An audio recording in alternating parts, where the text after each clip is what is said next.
میں احساس ہے کہ اللہ تبارک تعالیٰ نے ہم سب کو حضور پاک صلی اللہ علیہ وسلم کی امت کے اندر پیدا فرمایا۔ حضور پاک صلی اللہ علیہ وسلم قیامت تک کے آنے والے ہر ایک انسانوں کے نبی بن کر آئے۔ جو مانے اس کے بھی نبی، جو نہ مانے اس کے بھی نبی۔ قیامت تک پوری دنیا میں کوئی نبی نہیں آئے گا۔ جس کو بھی کامیاب ہونا ہے حضور پاک صلی اللہ علیہ وسلم کے دامن کو پکڑنا پڑے گا، حضور پاک صلی اللہ علیہ وسلم کے نقش قدم پر چلنا پڑے گا، اللہ کے نبی کی اتباع کرنی پڑے گی، تو ہی کامیاب ہو سکتے ہیں۔ اللہ کے نبی پورے عالم کے نبی بن کر آئیں اور قیامت تک کے آنے والے ہر ایک انسانوں کے تمام مخلوق کے نبی بن کر آئیں۔ جو مانے اس کے بھی نبی، جو نہ مانے اس کے بھی نبی۔ قیامت تک پوری دنیا میں کوئی نبی نہیں آئے گا۔ اس لیے اللہ کے نبی کا مقام اتنا اونچا مقام ہے کہ اللہ کے نبی کے اللہ کے بعد اگر کسی کا مقام ہے تو حضور پاک صلی اللہ علیہ وسلم کا مقام ہے۔ سب سے پہلے اللہ رب العالمین نے حضور پاک صلی اللہ علیہ وسلم کے نور کو پیدا کیا۔ اس وقت آدم علیہ السلام کا بھی وجود نہیں تھا، دنیا کا وجود ہی نہیں تھا۔ سب سے پہلے اللہ نے حضور پاک صلی اللہ علیہ وسلم کے نور کو پیدا کیا اور اسی نور میں سے اللہ نے لوہے قلم بنایا، زمین بنائی، آسمان بنایا، چاند بنایا، ستارے بنائے، پوری دنیا کے نظام کو اللہ نے چلایا۔ حضور پاک صلی اللہ علیہ وسلم کو پیدا کرنا مقصود نہ ہوتا تو اللہ تبارک تعالیٰ دنیا کی کسی چیز کا وجود ہی نہ بخشتے، کسی چیز کو اللہ پیدا ہی نہ کرتے۔ اللہ کے نبی کی مقام کا کوئی اندازہ نہیں لگا سکتا کہ اللہ کے نبی کا کتنا اونچا مقام ہے۔ اللہ رب العالمین نے قرآن پاک کے اندر حضور پاک صلی اللہ علیہ وسلم کے بارے میں یہ فرمایا ہے، ان اللہ و ملائکتہ یصلون علی النبی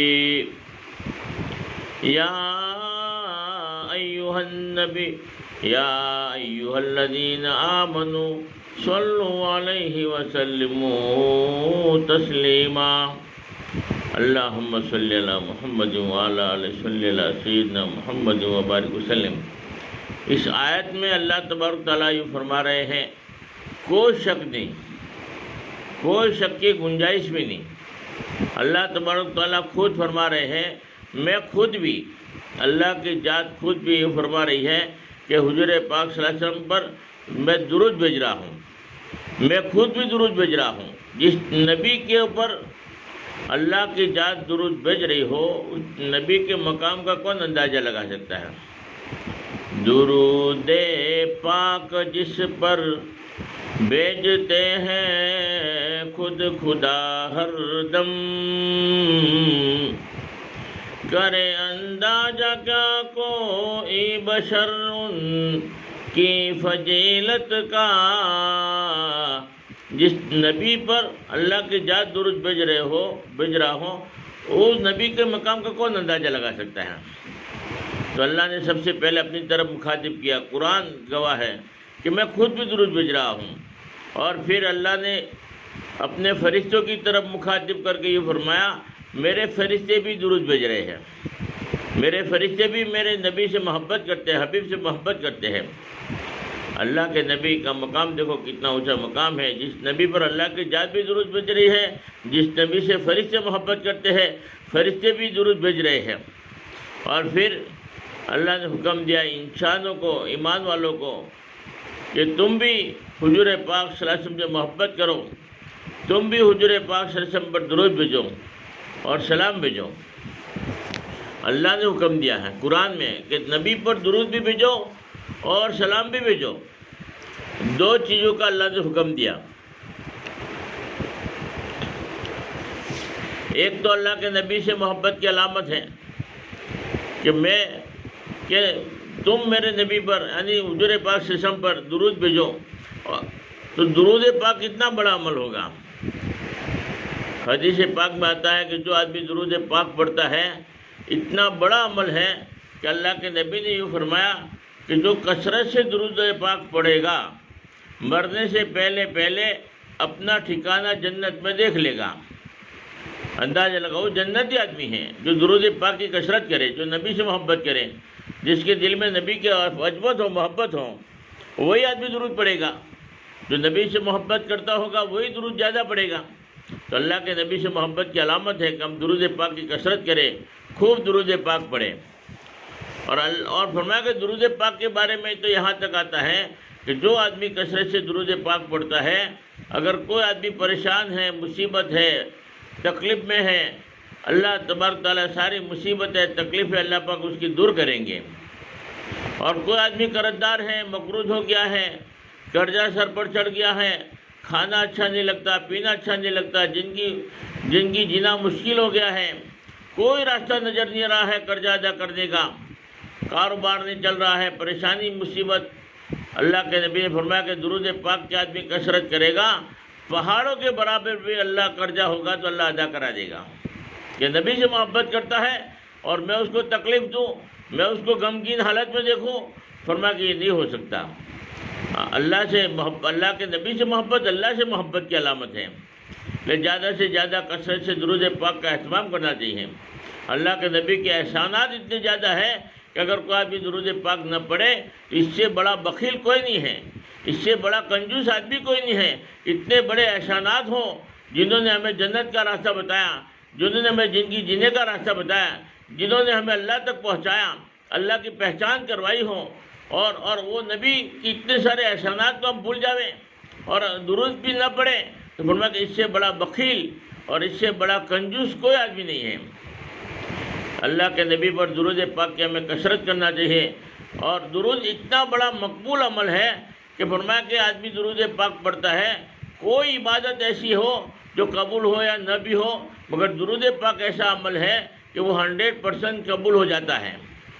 اس لیے تو اللہ کے نبی نے فرمایا کہ تم دعا مانگو تو پہلے بھی درود پاک پڑھو، بعد میں بھی درود پاک پڑھو، تاکہ درود پاک کی برکت سے وہ دعا قبول ہو جاوے۔ اللہ پاک اس دعا پر مہر لگا دیتے ہیں کہ جس دعا کے پہلے درود پڑھا ہو اور بعد میں درود پڑھا ہو، اس دعا پر اللہ مہر لگا دیتے ہیں، وہ دعا 100% قبول ہو جاتی ہے۔ اس لیے درود پاک کا خاص اہتمام ہوں، درود پاک کی ہم کثرت کریں۔ بہت بڑا عمل ہے درود پاک۔ ہم جے پور میں جماعت میں گئے تھے 4 مہینے کے لیے، تو وہاں ایک ذمہ دار ساتھی ہے مولانا محفوظ صاحب، ذمہ دار آدمی ہے۔ انہوں نے ایک مرتبہ بیان میں یوں کہا کہ جو آدمی ایک مرتبہ درود پاک پڑھتا ہے تو اللہ تبارک تعالیٰ نے ایک بہت بڑا فرشتہ بنایا ہے، اس فرشتے کے 600 پر ہیں، اس میں 2 پر اتنے بڑے ہیں مشرق سے لے کر مغرب تک ڈھک جاوے، اتنے بڑے 2 پر ہیں، اور ایسے 600 پر والا وہ فرشتہ ہے جن کے 600 پر ہیں۔ اب وہ فرشتہ کیا کام کرتا ہے کہ جو بندہ ایک مرتبہ درود پڑھتا ہے تو وہ فرشتہ سمندر میں غوطہ لگاتا ہے، اور غوطہ لگانے کے بعد میں اپنے پروں کو پھڑپھڑاتا ہے۔ جب پروں کو پھڑپھڑاتا ہے تو پانی کے قطرے نیچے گریں گے، جتنے پانی کے قطرے نیچے گریں گے اسی کی بقدر اللہ تبارک تعالیٰ فرشتوں کو پیدا فرمائے گا، اور وہ تمام کے تمام فرشتے قیامت تک اس کے لیے مغفرت کی دعا کرتے رہیں گے۔ اندازہ لگاؤ درود پاک کتنا بڑا عمل ہے۔ اللہ ہمیں سمجھ عطا فرماوے، اور اللہ کے نبی سے محبت کی اللہ ہمیں توفیق عطا فرماوے، اور زیادہ سے زیادہ درود پاک کا اہتمام کرنے کی اللہ ہمیں توفیق عطا فرماوے۔ ہمارے نبی کا بڑا اونچا مقام۔ اور دوسرا اللہ نے حکم دیا ہے، اللہ کے نبی سے محبت کی علامت اللہ کے نبی کی جو ہے محبت ہے، عظمت ہے۔ تو ایک تو حکم دیا کہ تم درود پاک کی کثرت کرو، دوسرا حکم یہ دیا کہ تم سلام پڑھا کرو، اللہ کے نبی پر سلام بھیجا کرو۔ اب اللہ کے نبی پر سلام کیسے بھیجنے کا، اس کا طریقہ اللہ تبارک تعالیٰ نے خود بتایا۔ سلام پڑھنے کا حکم اللہ نے دیا ہے، تو کب پڑھنے کا دیا ہے، کہاں پڑھنے کا دیا ہے؟ کیونکہ اللہ کے نبی کا مقام بہت اونچا ہے۔ اللہ کے بعد اگر کسی کا مقام ہے تو حضور پاک صلی اللہ علیہ وسلم کا مقام ہے۔ اس لیے اللہ کے نبی کے شایان شان، اللہ کے نبی کے مقام کے اعتبار سے، اللہ کے نبی کی عظمت کے اعتبار سے، اللہ کے نبی کے مرتبے کے اعتبار سے اللہ نے سلام پڑھنے کا جو حکم دیا ہے وہ نماز میں دیا ہے۔ اس لیے اللہ نے، کیونکہ اللہ کے نزدیک سب سے محبوب عمل اگر کوئی ہے تو وہ نماز ہے۔ اللہ نے سب سے پہلے نماز فرض کیا۔ قیامت کے دن سب سے پہلے نماز کا حساب ہوگا۔ جس کی نماز مکمل نکل آئی اللہ تبارک تعالیٰ بغیر حساب کتاب جنت میں داخل کرے گا۔ نماز کے اوپر بڑی فضیلتیں ہیں، اس لیے اللہ نے حکم بھی دیا نماز کے اندر میرے حبیب پر سلام پڑھو۔ آدمی نماز پڑھتا ہے تو کیا پڑھتا ہے؟ اللہ اکبر کہہ کر نیت باندھتا ہے۔ نیت باندھنے کے بعد اللہ کی پاکی بیان کرتا ہے، سبحانک اللہم و بحمدک و تبارک اسمک و تعالی جدک و لا الہ غیرک۔ سب سے پہلے اللہ کی پاکی بیان کرے گا۔ اس کے بعد فرمایا کہ درود جو ہے قرآن پڑھے گا، اللہ کی تعریف کرے گا، قرآن پڑھے گا، اللہ کا کلام پڑھے گا۔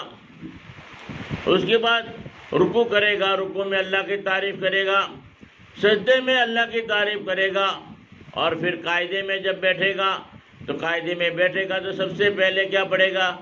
التحیات للہ والصلوات والطیبات۔ التحیات پڑھتا ہے، اس میں اللہ کے نبی پر سلام ہے۔ السلام علیکہ ایھا النبی ورحمۃ اللہ وبرکاتہ۔ اے نبی آپ پر سلامتی ہو، رحمت بھی ہو، برکت بھی ہو۔ یہ سلام اللہ نے بھیجا ہوا سلام ہے۔ اللہ نے پوری امت کو حکم دے دیا کہ تم بھی جیسے میں نے نبی پر سلام بھیجا ہے ویسے تم بھی میرے نبی پر سلام بھیجا کرو۔ اور یہ التحیات جو ہے معراج کا جو واقعہ پیش آیا ہے وہاں پر یہ التحیات کا معاملہ بھی پیش آیا ہے کہ جب اللہ کے نبی کو معراج میں بلایا تو معراج میں جب بلایا تو سدرۃ المنتہا پر فرشتہ بھی رک جاتا ہے۔ اب یہاں فرشتے کی بھی مجال نہیں ہے کہ وہ آگے بڑھ سکے۔ اللہ کے نبی کا ایک مقام ہے، مرتبہ ہے، فرشتہ بھی رک جاتا ہے کہ اب میں ایک قدم بھی آگے بڑھوں گا تو میرا پر جل کے راکھ ہو جائے گا۔ اب میری مجال نہیں ہے کہ میں ایک قدم آگے بڑھ سکوں، میری پرواز ختم ہو گئی، اب آپ ہی کا مقام ہے، آپ ہی جا سکتے ہیں۔ سدرۃ المنتہا پر جب پہنچے نبی، سر جھکا کر کے جبریل یہ کہنے لگے، اے حبیب خدا اب سوا آپ کے اس سے آگے جو جائے گا جل جائے گا۔ اب اس سے آگے کسی کی مجال نہیں ہے کہ جا سکے۔ فرشتہ بھی رک جاتا ہے، جبریل جیسے مقرب فرشتہ ہے وہ بھی رک جاتا ہے اور کہتا ہے کہ آپ ہی کا مقام ہے، آپ ہی جا سکتے ہیں۔ تو اللہ کے نبی وہاں سے آگے بڑھے، اللہ سے بالکل قریب، بالکل نزدیک ہو گئے، اور فرمایا کہ وہاں جانے کے بعد اللہ کے نبی نے سب سے پہلے کیا الفاظ استعمال کیے کہ ہم جب ملتے ہیں کسی سے تو سب سے پہلے حکم ہے کہ سلام کرو، السلام علیکم ورحمۃ اللہ وبرکاتہ۔ سلام جو ہے ایک دعا ہے کہ آپ پر سلامتی ہو، رحمت بھی ہو، برکت بھی ہو، اور وہ جواب دینے والا بھی جواب دیتا ہے وعلیکم السلام، تم پر بھی سلامتی ہو، رحمت بھی ہو، برکت بھی ہو۔ یعنی ایک دعا کا لین دین ہے، یعنی سلام ایک قسم کی دعا ہے، اور سب سے پہلے اس کا حکم ہے کہ آپ کسی سے بھی ملو تو پہلے سلام کرو۔ اب اللہ کے نبی اللہ سے بالکل قریب ہوئے، اب اللہ سے جب بات کرنے کا موقع آیا تو اللہ کے نبی نے سوچا کہ میں اللہ سے کیا بات کروں، اللہ کو تو میں سلام نہیں کر سکتا کہ اللہ پر آپ پر بھی سلامتی ہو، رحمت بھی ہو، برکت بھی ہو، کیونکہ اللہ ہی کی طرف سے سلامتی رحمت، اللہ تو کسی کا محتاج نہیں، اللہ تو رب ہے، اللہ کو سلامتی کی کیا ضرورت، اللہ رب العالمین خود کہنے کا مطلب ہے یعنی رب ہے، تو ساری سلامتی رحمت برکت تو اللہ ہی کی طرف سے ہے۔ اب اللہ کو کیسے سلام کریں؟ اس لیے اللہ کے نبی نے سب سے پہلے کیا الفاظ استعمال کیے؟ التحیات للہ والصلوات والطیبات۔ ساری عبادتیں بدن سے ہونے والے ساری عبادتیں زبان سے ہونے والی، ساری عبادتیں مال کے ذریعے ہونے والی، یا اللہ تیرے لیے ہے۔ یعنی 3 قسم کی عبادتیں، بدن سے ہونے والی عبادت، زبان سے ہونے والی عبادت، مال کے ذریعے ہونے والی عبادت۔ یا اللہ جو بھی میں نے کیا ہے وہ تیرے لیے کیا ہے، ساری عبادتیں تیرے لیے ہے۔ اب اللہ رب العالمین نے اس وقت دعائیں دی، 3 دعائیں دیا۔ اللہ نے اس وقت سلام بھیجا، السلام علیکم ایھا النبی ورحمۃ اللہ وبرکاتہ، السلام علیکم ایھا النبی ورحمۃ اللہ وبرکاتہ، اے نبی آپ پر سلامتی ہو، رحمت بھی ہو، برکت بھی ہو۔ یعنی 3 دعائیں دیا، رحمت کی، سلامتی کی، برکت کی۔ اب اللہ کے نبی نے اس وقت امت کو یاد کیا، یا اللہ تو نے میرے پر تو سلام بھیج دیا، مجھے تو سلامتی کی دعا دے دیا، رحمت کی دعا دے دیا، برکت کی دعا دے دیا، میری امت کا کیا؟ اللہ کے نبی نے کہ احسانات دیکھو کہ معراج میں بھی امت کو یاد کر رہے ہیں، معراج میں بھی امت کو نہیں بھولے، معراج کے اندر بھی اللہ نے اللہ سے امت کی سفارش کی ہے۔ تو اللہ کے نبی نے فرمایا السلام علینا وعلی عباد اللہ الصالحین، سلامتی ہو نیک صالحین بندوں پر بھی۔ ہاں، نیک صالح بندے ہیں جو اللہ کے نبی کے ماننے والے ہیں، فرما بردار ہیں، ان پر بھی سلامتی کی دعا اللہ کے نبی نے دیا۔ پھر نیچے فرشتوں نے جو ہے گواہی دی، اشہد ان لا الہ الا اللہ واشہد ان محمدًا عبدہ ورسولہ۔ یعنی یہ اتحیات جو ہے اللہ نے واجب کر دیا کہ ہر نماز میں جو ہے اللہ کے نبی پر سلام پڑھنا واجب کر دیا، ضروری کر دیا، یعنی اتحیات کو پڑھنا ضروری کر دیا۔ آدمی نماز پڑھے اور اللہ کے نبی پر سلام نہ پڑھے تو اس کی نماز قبول نہیں ہوگی، اس کی نماز مردود ہے، اس کی نماز کو لوٹانا پڑے گا، دوبارہ پڑھنی پڑے گی۔ جب تک اللہ کے نبی پر سلام نہیں پڑھا جاتا تب تک نماز مکمل نہیں ہوتی۔ ہاں، جب تک اللہ کے نبی پر سلام نہیں پڑھیں گے تب تک ہماری نماز قبول اللہ نہیں کرے گا۔ اس لیے اللہ کے نبی پر سلام پڑھنا واجب ہے۔ ہر نماز میں اللہ کے نبی پر سلام پڑھنے کا حکم اللہ نے دیا ہے، اور جو اللہ کے نبی سے محبت کرے گا وہ زیادہ سلام پڑھے گا، وہ زیادہ نماز کا اہتمام کرے گا، کیونکہ سلام پڑھنے کا حکم اللہ نے نماز میں دیا ہے۔ اور جو نماز پڑھے گا وہی آدمی اللہ کے نبی کو سلام کرے گا، سلام پڑھے گا۔ لیکن زیادہ سے زیادہ اہتمام نمازوں کا کرنا چاہیے۔ اس لیے اللہ کے نبی نے فرمایا نماز میری آنکھوں کی ٹھنڈک ہے۔ اللہ کے نبی کو آدمی ٹھنڈک پہنچاتا ہے جو نماز کا اہتمام کرتا ہے۔ اسی لیے نمازوں کا خاص اہتمام ہو، نمازوں کی ہم فکر کریں، قدر کریں۔ یہ معمولی عبادت نہیں ہے، بہت بڑی عبادت ہے۔ ہم نے جو ہے نماز کو چھوڑنا فرمایا کہ کوئی گناہ بھی نہیں سمجھتے، حالانکہ سب سے بڑا اگر کوئی گناہ ہے تو وہ نماز کو چھوڑنے کا گناہ ہے۔ دنیا میں سب سے بڑا گناہ اگر کوئی ہے تو نماز کو چھوڑنے کا گناہ ہے۔ اس لیے نماز کو معمولی نہ سمجھے، نماز بہت اہم ہے، بہت ضروری ہے، اس کا خاص اہتمام کریں۔ جتنی آدمی نماز کی پابندی کرے گا چہرے پر خوبصورتی آئے گی، اور چہرے پر رونق آئے گی، چین آئے گا، سکون آئے گا، برکت آئے گی، روزی کی تکلیف اللہ پاک دور کر دے گا، اور فرمایا کہ دنیا کی مصیبت اللہ ہٹا دے گا، پریشانی ہٹا دے گا۔ بڑے بڑے وعدے اللہ نے نماز کے اوپر ہی کیے ہیں۔ اور نماز کے بغیر اگر آدمی جتنے بھی وظائف بھی کرے گا تو کوئی عمل قابل قبول نہیں۔ نماز کے بغیر کوئی عمل قابل قبول نہیں۔ آدمی رات بھر نفل پڑھتا رہے، فرض نماز کا اہتمام نہ کرے، رات بھر تسبیح پڑھتا رہے اور نماز کا اہتمام نہ کرے، رات بھر فرمایا کہ اور بھی کوئی وظائف کرتا رہے، نماز کی پابندی نہ کرے، تو جتنے بھی آدمی وظائف بھی کرے گا تو اس کا اثر ہی نہیں رہے گا۔ اثر تو جب اندر داخل ہوگا جب آدمی نماز کا اہتمام کرے گا، اللہ کا حکم پورا کرے گا، اللہ کی نماز پابندی کرے گا، تبھی سارے کے سارے نیکیوں کا بدلہ ملتا ہے، ورنہ ساری نیکیاں بھی ادھوری رہ جاتی ہے۔ اس لیے نماز کا خاص اہتمام ہو، نماز کی خوب پابندی کریں، نماز کے بارے میں اللہ سے ڈرو، نماز کے بارے میں اللہ سے ڈرو۔ اللہ کے نبی کو بڑی فکر تھی کہ کبھی کسی کی وجہ سے نماز قضا نہ ہو جائے۔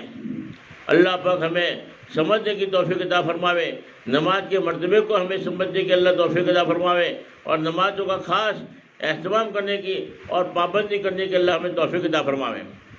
اسی لیے دیکھو ماں بہنوں کو جوڑا بھی جاتا ہے کہ گھروں میں نماز کا اہتمام ہو، گھر کے اندر دین کا ماحول بنے، اسی لیے دیکھو گھر کے اندر فضائل اعمال کی تعلیم کا بھی اہتمام ہو، کہ ماں جو ہے سب سے پہلا مدرسہ ہے، بچوں کا سب سے پہلا مدرسہ ماں کی گود ہے، ماں کی گود میں پرورش ہوتی ہے، تو جیسے ماں کے اخلاق ہوں گے، جیسے ماں کے اندر دینداری ہوگی، جو ماں عمل کرے گی وہی بچہ بھی عمل کرنے والا بنتا ہے، وہی عمل کی توفیق اللہ بچے کو بھی اللہ دیتے ہیں، بچے کے اندر وہ اثرات منتقل ہوتے ہیں، ہاں وہ عادتیں منتقل ہوتی ہے، بچہ دیکھ دیکھ کر عمل کرتا ہے، ماں کے عمل کو دیکھتا ہے، ماں کی زبان کو دیکھتا ہے، ماں کی حرکتوں کو دیکھتا ہے، اور ماں کے اندر دینداری ہے، ماں دیندار ہے تو فرمایا کہ بچہ بھی دیندار بنتا ہے۔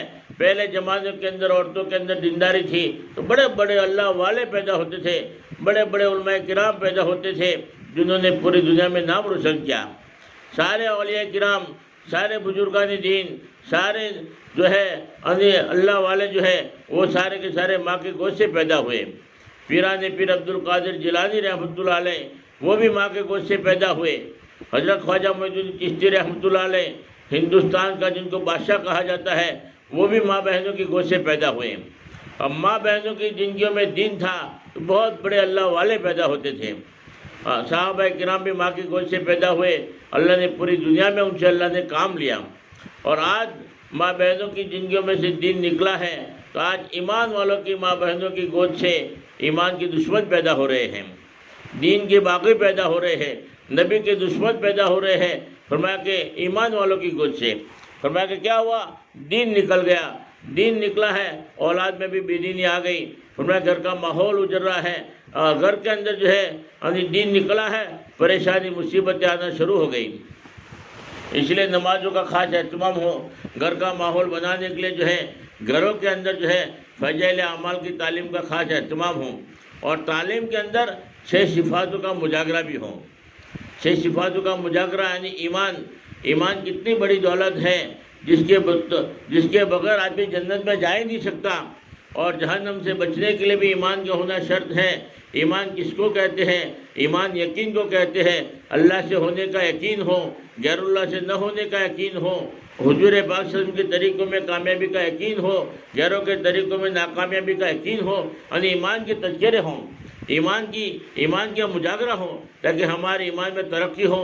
جتنا آدمی کا یقین مضبوط ہوتا ہے اتنے ہی اعمال مضبوط ہوتے ہیں، یقین خراب ہوتا ہے اعمال بھی کمزور ہو جاتے ہیں، اعمال بھی خراب ہونا شروع ہو جاتے ہیں، آدمی کو اندر کا یقین چلاتا ہے۔ آج ہماری زندگی گڑبڑ کی ہے، یقین خراب ہے، اس لیے زندگیاں بھی گڑبڑ ہیں۔ یہ یقین نہیں ہے کہ اللہ سے ہوتا ہے، روزی دینے والی ذات اللہ کی ہے، پالنے والی ذات اللہ کی ہے، جو بھی ہوتا ہے اللہ کے کرنے سے ہوتا ہے۔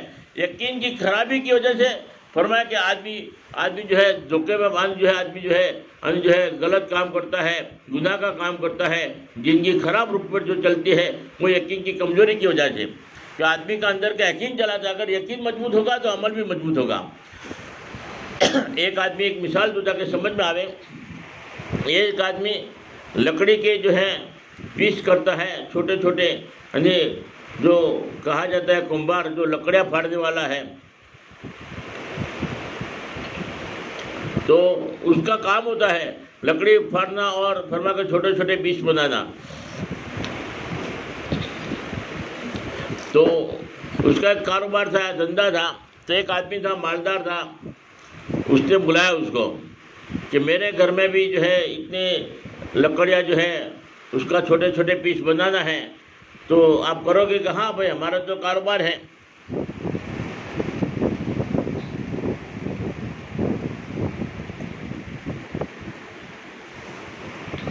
ہم ضرور کریں گے۔ تو بولے کیا مزدوری لوگے؟ تو وہ سامان دے کر کہنے لگا کہ اتنا لکڑیاں ہے، اتنی لکڑی ہے، اس کے اگر چھوٹے چھوٹے پیس بنانا ہے تو 1000 روپیہ مزدوری لگے گی۔ تو وہ سیٹھ نے کہا کہ ٹھیک ہے، آپ 1000 کہتے ہو، میں آپ کو 200 روپیہ زیادہ دوں گا، 1200 روپیہ دوں گا، مگر میرا کام جلدی کرو اور اسپیڈ سے کرو اور اچھا بھی کرنا۔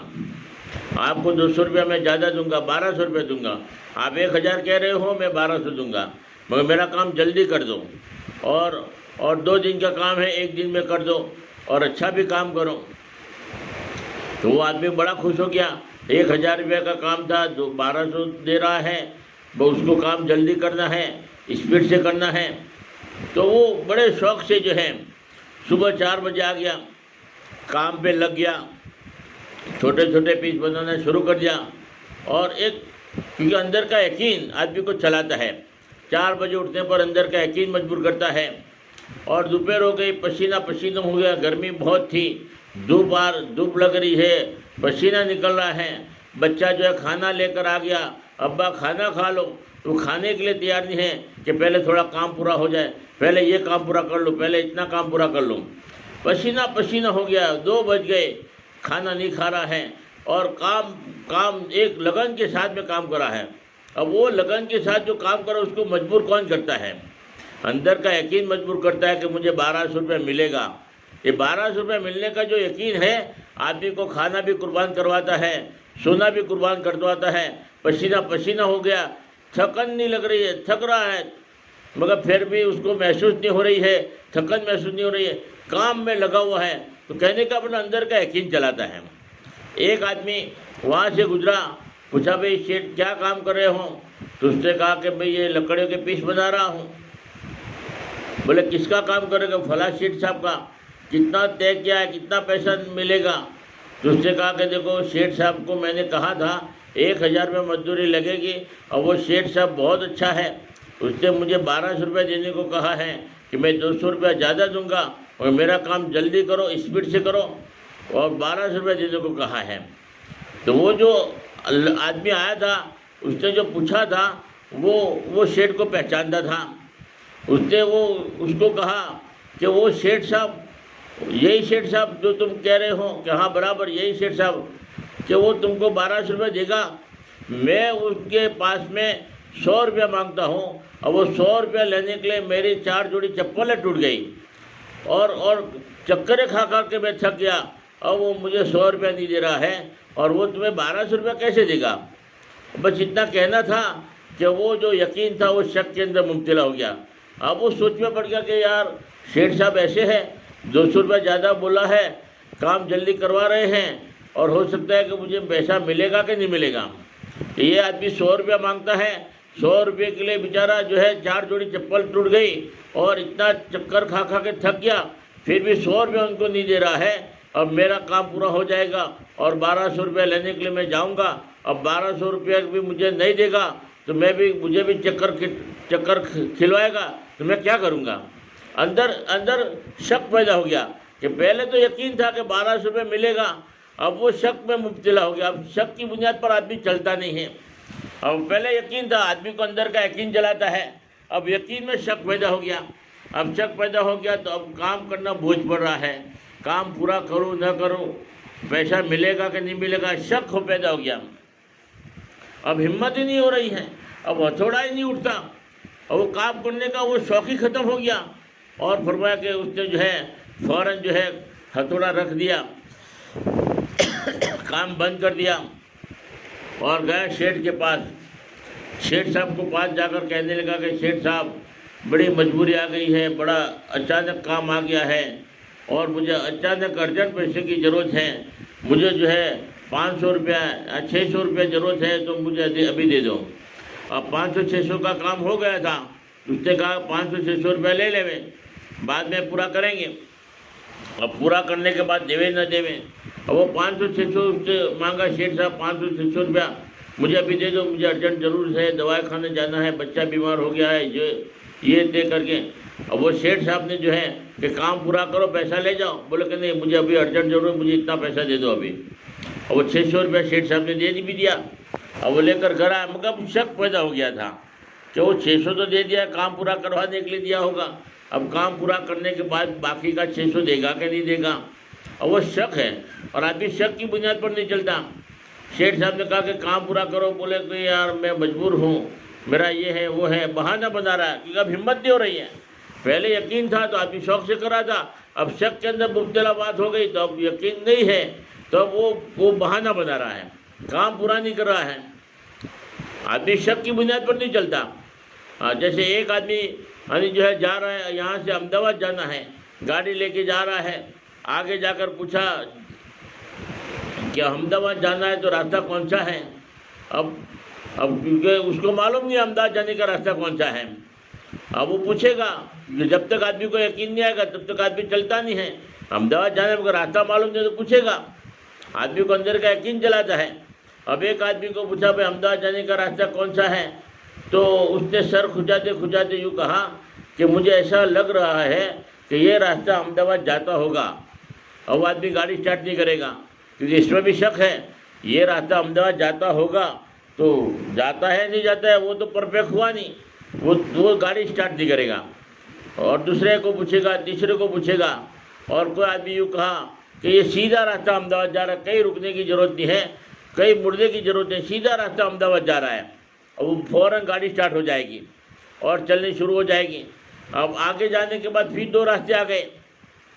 اب فوراً بریک مارے گا، کیونکہ اب شک پیدا ہوا کہ یہ راستہ احمد آباد جا رہا تھا کہ یہ جاتا ہے. اب فوراً رکشہ والے سے، بائک والے سے، دوسری گاڑی والے سے پوچھے گا کہ احمد آباد جانے کا کون سا راستہ ہے. یہ 2 راستے آ گئے.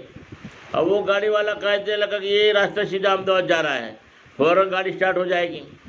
جب تک شک پیدا ہوگا آدمی گاڑی اسٹارٹ نہیں کرتا، آدمی رکا رہتا ہے، آدمی ہمت نہیں کرتا. اس لیے آدمی شک کی بنیاد پر نہیں چلتا، آدمی اندر کا یقین کی بنیاد پر چلتا ہے. تو یقین کا مجاگرہ ہو، ایمان کا مجاگرہ ہو کہ ہونے والی ذات تو اللہ کی ہے، کرنے والی ذات اللہ کی ہے، اور اللہ کا حکم پورا کریں گے، اللہ کی نماز کی پابندی کریں گے، اللہ کے حکموں کو پورا کریں گے. قربانی کا حق ہم ہے تو قربانی کریں گے. اللہ کا جو بھی حکم ہے پردے کا اہتمام کریں گے. اللہ کا حکم ہے زکوٰۃ کا، ہم زکوٰۃ ادا کریں گے. اللہ کا حکم ہے حج کا، ہم حج ادا کریں گے. اللہ کا جو بھی حکم ہے، اللہ نے مال دیا ہے تو مال میں سے ہم غریبوں کو کھانا کھلائیں گے، غریبوں کے اوپر خرچ کریں گے، ضرورتوں کی مدد کریں گے. تو اللہ ضرور ہمیں اس کا بدلہ دے گا. اللہ ہمیں اس کا جو ہے دنیا میں بھی اللہ ہمیں اس کی برکتیں ظاہر کرے گا، اور آخرت میں بھی اللہ. اب یقین آدمی کو ہوگا تو آدمی زکوٰۃ بھی ادا کرے گا، یقین آدمی کو ہوگا تو آدمی قربانی بھی کرے گا، یقین آدمی کو ہوگا تو پردے کا بھی اہتمام کرے گا. یقین نہیں ہے تو فرمایا کہ نہ پردے کا اہتمام ہوگا، نہ زکوٰۃ کا اہتمام ہوگا ادا کرنے کا، قربانی واجب ہوگی پھر بھی قربانی نہیں کرے گا. کیوں کہ اندر یقین نہیں بنا، کہ اللہ سے ہونے کا یقین نہیں بنا، اللہ کا حکم پورا کرنے میں کامیابی کا یقین نہیں بنا. لے ایمان کا مجاگرہ ہو ہر گھر میں، تعلیم کے اندر نماز کا مجاگرہ ہو کہ نماز کتنی بڑی دولت ہے. سب سے پہلے اللہ نے نماز فرض کی ہے، نماز ہی کی وجہ سے فرمایا کہ اللہ نے ذمہ داری لی ہے جنت میں داخل کرنے کی. نمازوں کا مجاگرہ ہو، علم کا مجاگرہ ہو کہ علم کتنی بڑی ضرورت کی چیز ہے. کوئی بھی عمل ہو پوچھ کے کرے. جیسے ابھی اس وقت زمانہ ہے قربانی کا موقع ہے. اب قربانی کے اندر بہت بڑے بڑے مسائل ہیں. ذبح کیسے کرنا، کیسا جانور خریدنا، کس کے اوپر قربانی واجب ہے، کس کے اوپر قربانی واجب نہیں ہے. بعض جگہ غلطیاں یہ ہوتی ہے کہ ایک بکرا آدمی ذبح کرتا ہے اور ایک آدمی کے نام پر کرتا ہے، حالانکہ گھر میں بیوی پر قربانی واجب ہے، شوہر پر بھی واجب ہے، مگر ایک ہی قربانی کرتے ہیں. بعض لوگ ایسا کرتے ہیں کہ مرحوم ماں کی طرف سے، مرحوم باپ کی طرف سے، اور خود کے اوپر قربانی واجب ہے وہ نہیں کرتے اور مرحوم کی طرف سے قربانی کرتے ہیں. تو سب سے پہلے ہمارے گھر میں کس کے اوپر قربانی واجب ہے اس کی کرنا چاہیے. اس کے بعد میں مرحوم کی طرف سے کرو، نبی صاحب کی طرف سے بھی کرو. اللہ کے نبی کے کتنے بڑے احسانات ہیں. اللہ کے نبی نے پورے امت کی طرف سے قربانی کی تھی، تو ہمارا بھی حق ہے کہ ہم بھی اللہ کے نبی کی طرف سے قربانی کریں، اللہ کے نبی کے نام پر قربانی کریں. مگر ساری کی ساری قربانیاں پہلے ہمارا واجب جو قربانی ہے گھر میں دیکھے کہ میرے پر قربانی واجب ہے، بیوی پر قربانی واجب ہے، بچے پر قربانی واجب ہے. جس کے اوپر قربانی واجب ہو ان کی تو قربانی ہر حال میں کرنا ہی کرنا ہے. اس کے بعد میں نفل قربانی جس کی بھی طرف سے کرو، مرحوم ماں کی طرف سے، مرحوم باپ کی طرف سے، اور فرمایا کہ رشتہ داروں کی طرف سے کرو. اللہ کے نبی کی طرف سے خصوصاً کرنا چاہیے. اللہ کے نبی کے احسان ہیں ہمارے پر. تو بہت سارے مسائل ہیں، پوچھنا چاہیے علماء کرام سے، پوچھ کر عمل کرنا چاہیے. ہم نے کل ایک مسئلہ پوچھا، ایک آدمی کے پاس گئے تو اس نے 9,000 کا بکرا لایا. اب دوسرا ایک بکرا اس کو مل رہا تھا 6,000 میں. تو مفتی صاحب کو پوچھا کہ 9,000 والا بکرا بیچ ڈالو اور 6,000 والا بکرا اچھا ہے وہ اگر قربانی کروں تو چلے گا کہ نہیں چلے گا.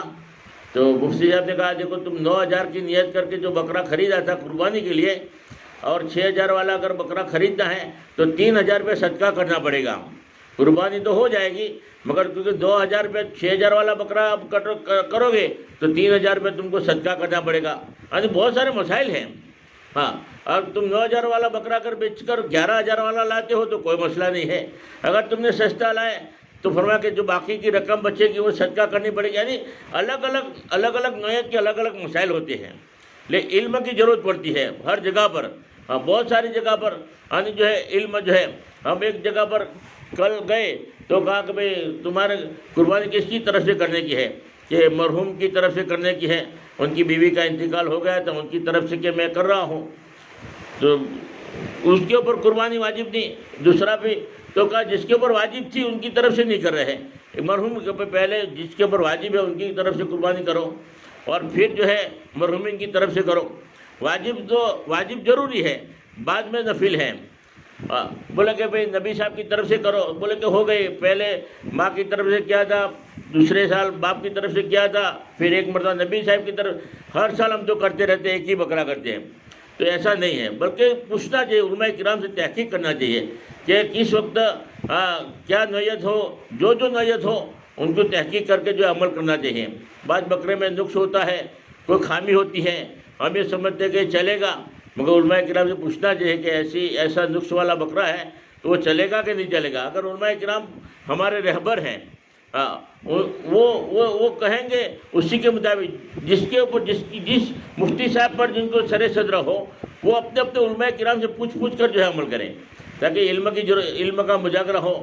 ہاں، شادی بیاہ کا موقع ہے تو شادی بیاہ کے لائن کا علم، اس وقت قربانی کا موقع ہے تو قربانی کا لائن کا علم کی رہبری کا علم کی ضرورت ہے کہ کہاں کیسی قربانی کرنا، کیا کرنا، اور کسی کو تکلیف نہیں پہنچانا۔ قربانی کے دنوں میں بعض مرتبہ قربانی تو ہم کرتے ہیں، مگر دوسرے کی تکلیف پہنچانے کا ہم ذریعہ راستے میں تکلیف پہنچانے والی چیزیں ڈال دیتے ہیں، جس سے آنے جانے والے کو تکلیف ہوتی ہے۔ بلکہ صفائی کا بہت خیال رکھیں، ہڈی اور جو بھی ہے اس کو ایک طرف ڈالنا چاہیے، جہاں اس کی جگہ ہے وہاں، راستے میں نہیں ڈالنا چاہیے، تاکہ حکومت کی طرف سے بھی پریشانی نہ آوے اور ہمارے اخلاق کے اعتبار سے بھی فرمایا کہ کیونکہ ہر لائن کے لوگ رہتے ہیں، بھلے اپنے ایریے میں بھی ہوں، پھر بھی کسی کو تکلیف نہ پہنچے، اس طریقے سے ہمیں رہنا چاہیے، اس طرح صفائی کا بھی خیال رکھنا چاہیے۔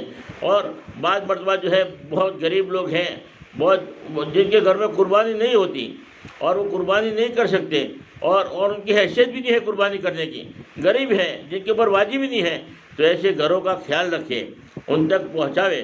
بہت سارے اچھے گھروں میں بھی فرمایا کہ جو ہے ان تک بھی گوشت نہیں پہنچتا۔ عید کے دن بہت سارے لوگوں نے کہا کہ ہم آلو پکا کے کھائے، کسی نے دال پکا کے کھائے، کسی نے ایسی بہت ساری کارگزاری آتی ہے۔ بہت سارے لوگ پڑوس میں ہم نے قربانی کی ہے اور پڑوس میں دال بن رہی ہے، ان تک بھی گوشت نہیں پہنچا۔ یہ ایسی لوگوں کو دیکھنا چاہیے کہ جن کے گھر میں قربانی نہیں ہوئی ان تک ہم پہنچاوے۔ اور دوسرے بہت سارے دیہاتوں میں بھی جو ہے مسلمان رہتے ہیں کہ ہمارے رشتہ دار نہ ہوں، ہماری برادری کے نہ ہوں، بلکہ ایمان کی وجہ سے ہمارے جو ہے ہم بھائی ہیں، کلمہ شریک ہیں، ایسے لوگوں تک بھی کوشش کرے کہ ایسے لوگوں تک بھی جو ہے گوشت پہنچے، اور وہ ان کے بھی بچے ارمان کرتے ہیں، ان کے بھی گھر والے ارمان کرتے ہوں گے، وہ بھی صبح میں آج عید کا دن ہے، کوئی نہ کوئی اللہ کا لال آئے گا، کہیں نہ کہیں سے کچھ نہ کچھ آ جائے گا تاکہ آج ہمیں گوشت کھانے ملے گا۔ اللہ نے واجب ہی اس لیے کیا ہے کہ غریبوں تک جو ہے گوشت پہنچے۔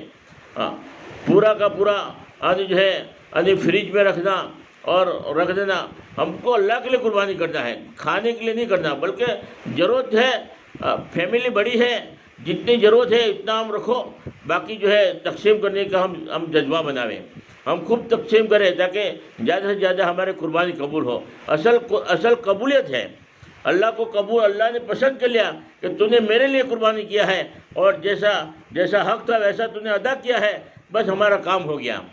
ورنہ اگر اللہ راضی نہیں ہوا اور فرمایا کہ اللہ کو راضی ہم نے نہیں کیا اور اس کے حقوق ادا نہیں کیے، تو فرمایا کہ اگر قربانی قبول نہیں ہوئی تو کیا فائدہ؟ لو اس کو قبول کروانا ضروری ہے، جیسے اللہ نے حکم دیا اس طریقے سے عمل کرنا ضروری ہے تاکہ ہماری قربانی قبول ہوں۔ اور دیکھو ابھی ایام تشریق کے دن چل رہے ہیں، ہر فرض نماز کے بعد ایک مرتبہ تکبیر تشریق، اللہ اکبر اللہ اکبر، لا الہ الا اللہ واللہ اکبر، اللہ اکبر وللہ الحمد، آج فجر کی نماز سے شروع ہو گئی، جمعہ کے بعد بھی پڑھا، عصر بعد بھی، ماں بہنیں بھی پڑھیں، ماں بہنیں بھی ہر فرض نماز کے بعد ایک مرتبہ تکبیر پڑھنا ضروری ہے، تکبیر تشریح کہتے ہیں، اللہ اکبر لا الہ الا اللہ واللہ اکبر اللہ اکبر وللہ الحمد، یہ 5 دن تک پڑھنا ہے۔ آج بھی یعنی آج جمعہ ہے، شنیچر کو بھی، اتوار کو بھی، پیر کو بھی اور منگل کو بھی، منگل کو عصر تک پڑھنا ہے، شنیچر اتوار پیر 3 دن تو قربانی کے ہیں، آج سے شروع کیا اور 3 دن قربانی کے پورے ہو جائیں گے، اس کے بعد بھی یعنی جو ہے منگل کو بھی صبح میں، ظہر میں، عصر میں 3 نمازوں میں پڑھنا ہے، یعنی 23 نمازوں میں یعنی جو تکبیر تشریف پڑھنا واجب ہے، یہ سنت نفل نہیں ہے، ضروری ہے، ہر فرض نماز کے بعد میں اس کو پڑھے، ایک مرتبہ پڑھنا ضروری ہے، تو تکبیر تشریح یاد کر کے جو ہے اس کو جو ہے اہتمام کریں، جو ضروری ہے اس کو کرنا ضروری ہے۔ تو قربانی کی لائن کے بھی دیکھو، یہ رات بھی بہت بڑی قیمتی رات ہے، یہ عید کی رات ہے، اور عید کی رات کی بڑی فضیلت ہے، اللہ رب العالمین 2 عیدوں کی راتوں کو بڑی فضیلت بتائی ہے کہ اللہ پاک جو ہے یہ رات میں جو ہے آدمی عبادت کرے، جاگے، کوشش کرے، جتنا ہو سکے نوافل کا اہتمام کرے، صلاۃ التسبیح پڑھے، یہ بابرکت راتیں ہیں، عید کی رات بڑی بابرکت رات ہوتی ہے، اس لیے اللہ سے دعا مانگ کر جو ہے اس کو، جیسے لیلۃ الجائزہ کی رات بڑی قیمتی ہے، ویسے 2 عیدوں کی راتیں بھی قیمتی رات ہیں۔ یہ عید کی رات ہے، بہت بڑی قیمتی رات ہے، اس کو ہم غفلت کے ساتھ میں نہ گزاریں، بلکہ جتنی ہو سکے اتنی عبادت کریں اور اللہ سے خوب دعائیں مانگیں، یہ قبولیت کی گھڑیاں ہوتی ہے، اور یہ 9 دن تک 9 دن جو ہے بڑے قیمتی ہوتے ہیں، مگر اس میں یہ رات جو ہے بڑی بابرکت رات ہے، اللہ پاک جو ہے اس میں بھی ہمیں نیک عمل کرنے کی اور عبادت کرنے کی اللہ ہمیں توفیق عطا فرماوے۔ اور دوسری بات یہ ہے کہ ہر ہفتے میں جو تعلیم ہوتی ہے ماشاءاللہ، تو اس کا اہتمام ہو، ہم وہاں پر پہنچے ہفتے میں ایک، اور گھر کی تعلیم کا خاص اہتمام کریں، اور گھر کی تعلیم میں 6 صفاتوں کا مذاکرہ بھی خاص کریں، اور نمازوں کا خاص اہتمام ہو، اور پردے کا خاص اہتمام ہو، اور جتنی ہو سکے اتنے ہمارے اخلاق صحیح بنائیں۔ اللہ کے نبی نے فرمایا کل قیامت کے دن سب سے قریب آدمی وہی ہوگا میرے پاس جن کے اخلاق اچھے ہوں، جن کے اخلاق اچھے ہوں، دین اخلاق سے پھیلا ہے، اس لیے فرمایا کہ ہمارے اخلاق کو صحیح بنانے کی ہم ضرورت کریں، بہت بڑی عبادت ہے اخلاق، اس لیے اخلاق عمل میں اگر کمی کوتاہی ہوگی اللہ قبول کرے گا، اخلاق اچھے ہوں گے، ہمدردی، سخی ہوگا، محبت ہوگی، تو فرمایا کہ اللہ رب العالمین اس کی کمی کوتاہی اللہ پوری کرے گا، اس لیے اخلاق کے ساتھ ہمدردی، محبت ہو آپس میں، اس طریقے سے زندگی گزارے کہ جب ہمارا انتقال ہو تو لوگ کہے کہ یار بہت بھلا آدمی تھا، بہت بھلی عورت تھی، بہت نیک عورت تھی، بڑی شوہر کی فرما بردار تھی، بڑی محلے میں بھی بڑی جو ہے ہمدرد تھی، اور بڑا کبھی لڑائی نہیں، کبھی جھگڑا نہیں، اور لوگ ہمارے جانے کے بعد میں دعائیں دے رہے ہوں، رو رہے ہو کہ ایک بھلی عورت چلی گئی، ایک نیک عورت چلی گئی، ایک بہت جو ہے ایسی عورت جو ہے ملنا مشکل ہے، ایسی عورت چلی گئی، ایسی زندگی گزاریں کہ جانے کے بعد لوگ خوش رہے ہوں کہ بہت لڑائی جھگڑا کرتی تھی، چین سے رہنے نہیں دیتی تھی، اور یہ تھا وہ تھا، شوہر بھی پریشان تھا، اور فرما کے گھر والے بھی پریشان تھے، اور محلے والے بھی، اور زندگی اور انتقال ہو گیا تو لوگ خوش ہو رہے ہو کہ اچھا ہو گیا، چلا گئی بھائی، جو ہے محلے میں اب شانتی ہوگی، اب کبھی لڑائی جھگڑا نہیں ہوگا، ایسی زندگی گزارنے سے کیا فائدہ؟ زندگی ایسی، اللہ کے نبی نے فرمایا جنتی عورت اور جہنمی عورت کی پہچان کیا ہے؟ تو فرمایا کہ جب اس کا انتقال ہو جائے تو دیکھو اس کا شوہر راضی ہے، جو ہے خوش تھا کہ جو ہے محبت تھی، تو سمجھو کہ جنتی عورت ہے، اور اگر انتقال ہوتے وقت اگر شوہر جو ہے میاں بیوی میں محبت نہیں تھی، اور شوہر اگر کیا کہ اچھا ہو گیا چلی گئی اور شوہر کے دل میں ہے، تو سمجھو کہ جہنمی عورت ہے۔ اپنے شوہر کا خاص خیال رکھیں، شوہر ناراض ہے تو آدمی جنت میں جا ہی نہیں سکتا، ہمارے کوئی عمل قبول نہیں ہوتا، کہ شوہر کی خوشنودی ضروری ہے، شوہر راضی رہے گا اور ہمارا انتقال ہوا تو ہم جنتی ہیں، اور شوہر ناراض ہے، ہم نے شوہر کو تکلیف پہنچائی ہے، شوہر کی نافرمانی کی ہے، اور شوہر کو دکھ پہنچایا ہے، اور اگر انتقال ہو گیا ہے تو سمجھو کہ ہمیشہ کی جو ہے ہماری جو ہے آخرت خراب ہو جائے گی، کوئی عمل قبول نہیں ہوگا۔ اس لیے شوہر کا اللہ کے نبی نے فرمایا اگر سجدہ کرنے کا حکم اللہ کے علاوہ کسی کو ہوتا تو میں تمام عورتوں کو کہتا کہ اپنے شوہر کو سجدہ کرے۔ شوہر کا بڑا اونچا مقام ہے، اللہ پاک ہمیں عمل کرنے کی اللہ ہمیں توفیق عطا فرمائے۔ بچوں کی خاص نگرانی کرے، بچوں کی خاص تربیت کرے، بچوں کو دیندار بنانے کی فکر کرے۔ اللہ پاک ہمیں کہنے سننے زیادہ عمل کی توفیق عطا فرمائے۔ وآخر دعوانا الحمدللہ رب العالمین۔ درود شریف پڑھ لیں، دعا کر لیں۔ اللہم صلی علی محمد وعلی آلہ صلی اللہ سیدنا محمد وبارک وسلم۔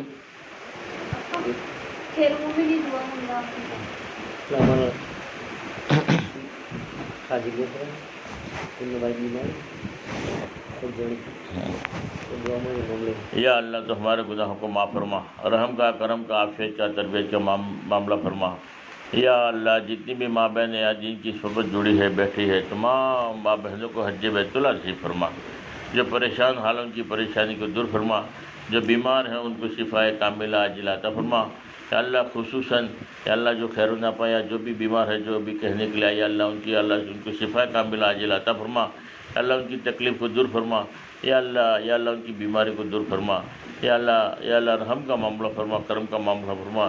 جتنے بھی لوگ پریشان ہیں، مصیبت ہے، یا اللہ کورونا وائرس کی وجہ سے بہت سارے لوگ تکلیف میں ہیں، یا اللہ مصیبتیں ہے، بیمار ہے، اللہ سب کو شفائے کاملہ عاجلہ عطا فرما۔ اللہ ہمارے امتحان مت فرما۔ یا اللہ ہمیں معاف فرما لے۔ یا اللہ ہم امتحان کے قابل نہیں ہیں، ہماری آزمائش مت فرما اور ہمیں معاف فرما۔ پوری امت کو معاف فرما، پوری امت کی طرف سے ہم معافی مانگتے ہیں۔ یا اللہ بہت سارے لوگ یا اللہ جیلوں میں بند ہیں، یا اللہ بے قصور ہے، اور ان کو جیلوں میں اس لیے ڈالا ہے کہ وہ مسلمان ہیں، کلمہ پڑھنے والے ہیں۔ بے قصور لوگوں کو یا اللہ ان کے لیے رہائی کے فیصلے فرما۔ مظلوم کی اللہ تو مدد فرما۔ بے قصور کلمہ پڑھنے کی وجہ سے ان کو جو ہے بند کر دیا ہے، جیلوں میں بند ہے، برسوں برس سے بند ہے۔ یا اللہ لوگوں کے گھروں میں عید کی خوشیاں ہوتی ہے، مگر ان کے گھروں میں ماتم ہوتی ہے۔ اللہ بچے ماں کو پوچھتے ہیں کہ ابا کب آئیں گے، ابا کہاں گئے ہیں۔ ماں بیچاری پریشان ہے، کیا جواب دیتی ہوگی۔ یا اللہ آنکھوں میں آنسو آ جاتے ہوں گے۔ یا اللہ ان کو بھی یاد آتا ہوگا، اپنا شوہر یاد آتا ہے، بچوں کو اپنے ابا یاد آتے ہیں۔ لوگ عید کی خوشیاں مناتے ہیں، ان کے گھر میں ماتم ہے، شوہر کو ہوتے ہوئے گھروں میں ماتم ہے، پریشان ہے۔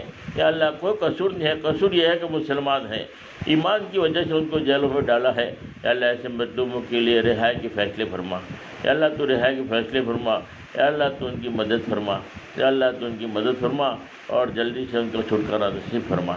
یا اللہ آج پوری امت میں محبتیں پیدا فرما، ہمدردی پیدا فرما۔ یا اللہ ہمدردی محبتیں پیدا فرما، اخلاق ہمارے صحیح بنا دیں۔ یا اللہ آج بہت سارے بوڑھے ماں باپ پریشان ہیں، اولاد نافرمان ہے، بوڑھے ماں باپ پریشان ہیں۔ یا اللہ حفاظت فرما، ماں باپ کی صحیح قدر کرنے کی توفیق عطا فرما، بوڑھے ماں باپ کی خدمت کرنے کی توفیق عطا فرما۔ ماں باپ کے یا اللہ ماں باپ اگر خوش ہے تو جنت ہے، ماں باپ ناراض ہے تو جہنم ہے۔ یا اللہ وہ سمجھ عطا فرما۔ ماں باپ کی دعائیں 100% قبول ہوتی ہے۔ یا اللہ ماں باپ کو جس نے ناراض کیا ہے وہ دنیا میں بھی سزا بھگتتا ہے اور آخرت میں بھی ان کی برباد ہو جائے گی، اور جنہوں نے ماں باپ کی دعائیں لی ہیں وہ دنیا میں بھی خوشحال ہوتے ہیں، آخرت میں بھی خوشحال رہیں گے۔ اللہ ہمیں صحیح معنوں میں یقین نصیب فرما اور ماں باپ کو خوش رکھنے کی، ماں باپ کی خدمت کرنے کی ہمیں توفیق عطا فرما۔ جن کے ماں باپ قبروں میں پہنچ چکے ہیں اللہ ان کی بال مغفرت فرما، ان کی بال مغفرت فرما، ان کے قبروں کو دور سے منور فرما۔ یا اللہ ان کی مغفرت فرما۔ یا اللہ جو مجمع یہاں آیا ہے بیٹھا ہے، یا اللہ ہدایت کی دولت سے ہمیں مالا مال فرما۔ ہدایت بہت ضروری چیز ہے، اللہ ہمیں ہدایت عطا فرما۔ یا اللہ جن کے اوپر قربانی فرض ہے، واجب ہے، ان کو قربانی کرنے کی توفیق عطا فرما اور صحیح معلومات کرنے کی توفیق عطا فرما، صحیح عمل کرنے کی توفیق عطا فرما۔ یا اللہ جو بات کہی گئی، سنی گئی، اللہ اس کے اوپر ہمیں سب کو عمل کرنے کی توفیق عطا فرما۔ حضور پاک صاحب نے جتنی خیر کی لائن کی دعائیں مانگی ہیں ان میں ہمارا بھرپور حصہ عطا فرما۔ جن شرور سے پناہ چاہیے ہے ان سب سے ہماری حفاظت فرما۔ جزا اللہ عنا محمد صلی اللہ علیہ وسلم۔ سبحان ربک رب العزت عما یصفون وسلام علی المرسلین والحمد للہ رب العالمین برحمتک یا ارحم الراحمین۔